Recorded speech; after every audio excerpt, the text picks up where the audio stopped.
नमस्कार साथियों, स्वागत है आप सभी का आज के इस नई वीडियो में। आप सभी जितने भी शिक्षा मित्र साथी हैं, वीडियो आपके लिए काफ़ी ज़्यादा महत्वपूर्ण होने वाली है। साथियों, हाल ही के अंदर आपकी कुछ आशाएं थी जिसको लेकर के माननीय प्रधानमंत्री जी को कुछ पत्र भेजे गए थे, कुछ मांग पत्र भेजे गए थे, जिसको लेकर के अब फाइनली जवाब आ चुका है। जवाब में क्या कहा है माननीय प्रधानमंत्री जी ने, उनके कार्यालय से नोटिस में क्या कुछ लिखा आया है, ये सारी जानकारियाँ आपके साथ आगे वीडियो में प्रॉपर तरीके से कवर करेंगे। तो आप सभी साथी इस वीडियो को पूरा देखें, और अगर अभी तक आप में से किसी भी साथी ने इस चैनल को सब्सक्राइब नहीं किया है तो ऐसी ही रियल और ऑथेंटिक अपडेट आगे पाने के लिए चैनल को सब्सक्राइब कर बेल आइकन को प्रेस कर ले। अब चलते हैं अपडेट।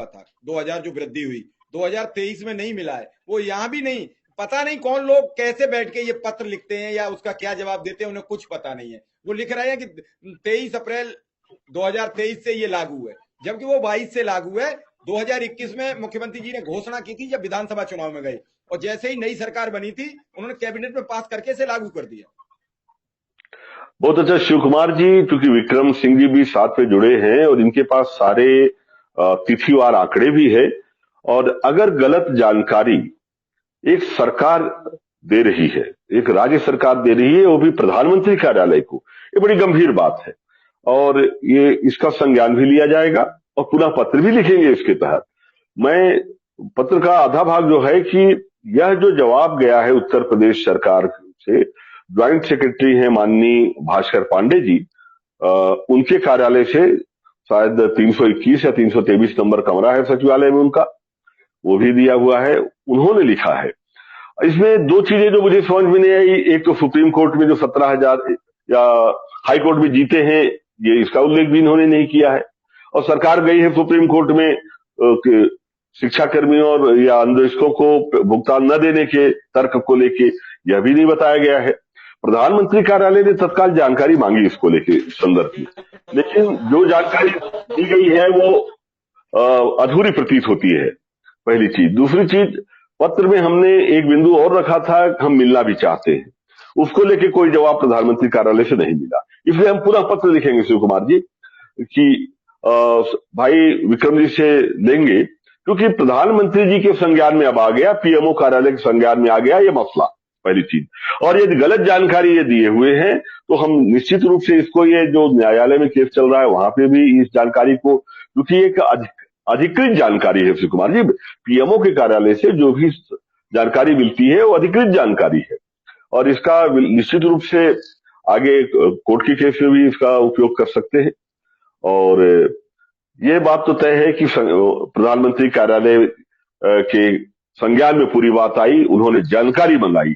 अब वो जानकारी आधी अधूरी अगर भेज रहे हैं तो राज्य सरकार निश्चित रूप से इसके लिए दोषी है, और इसे और जांच करें, आप लोग देखें अपने स्तर पर, और वस्तु स्थिति से कृपया मुझे भी अवगत कराएं, ताकि मैं आगे माननीय प्रधानमंत्री जी के संज्ञान में पुनः ले आऊं कि ये जो जानकारी है आधी अधूरी है अथवा गलत है, और अभी भी अन्वेषक और शिक्षा कर्मियों को नहीं मिल रहा है। यहां तक कि हाई कोर्ट में जो इन्होंने इनके लिए जो आदेश आया था, अंतरिम राहत के रूप में भी कुछ नहीं दिया गया है। तो ये अब मुख्यमंत्री जी के संज्ञान में आ ही गया होगा। अगर पीएमओ कार्यालय से जानकारी मांगी गई है तो उनके भी जानकारी में आया होगा, तो एक अच्छी बात है, मैं मानता हूं। अब ये मामले सारे लिखा पढ़ी पे हैं, रजिस्टर्ड स्थिति पे हैं, और हमारे पास एक लिखित प्रमाण के साथ हैं जी। नहीं, बिल्कुल आपने सही कहा। मैं तो ये कहता हूं कि जब सरकार को मुद्दों की सब जानकारी नहीं होगी तो किसे होगी? उन मुद्दों में क्या है, जैसे उन्होंने जिक्र किया है कि शिक्षा मित्र वाले केस में फला फला डेट में हमें उच्चतम न्यायालय के आदेशानुसार ये था कि जो सहायक अध्यापक पर शिक्षा मित्र तैनात किए गए थे उनको पदच्युत करते हुए उन्हें पुनः शिक्षा मित्र के पद पर समायोजित किया गया। यह भी नहीं उन्होंने लिखा। उच्चतम न्यायालय के रिट तो उन्होंने उसमें डाल दी, लेकिन रिट में यह नहीं लिखा कि आदेश क्या हुआ कि जब वो पूर्णतः सहायक अध्यापक थे तो उन्हें पदच्युत करते हुए पुनः शिक्षा मित्र के पद पर भेज दिया गया, और जो 40,000 मानदेय मिलता था उसमें 10,000 रुपये मानदेय कर दिया गया। पहली आधी अधूरी। अगली अनुदेशक को लेकर कि अनुदेशक को मुख्यमंत्री जी ने घोषणा की दिसंबर में, वो दिसंबर का महीना था जब चुनाव चल रहे थे, उत्तर प्रदेश में तैयारी हो रही थी, तो आचार संहिता जनवरी में लगी, उससे पहले उन्होंने घोषणा कर दी कि अनुदेशक का 2,000 बढ़ाया जाएगा, 500 रसोइयों का, और शिक्षा मित्र के भी बढ़ाने की जिक्र था उसमें, लेकिन शिक्षा मित्र का कोई पैसा नहीं बढ़ा। अनुदेशक को उन्होंने वो सिर्फ ये प्रोग्राम चल रहा था तो उन्हें लगा कि दबाव है, और प्रोग्राम के चलते वो 2000 रुपया बाद में उन्होंने कैबिनेट से लागू कर दिया। तब तक हमारे भी एजेंडा में शिक्षा मित्र नहीं था। हमारे साथ आदरणीय सुरेंद्र सर जुड़ चुके हैं, हम उनको भी प्रणाम करते हैं, अभिनंदन करते हैं, तो हमारे एजेंडा में नहीं था।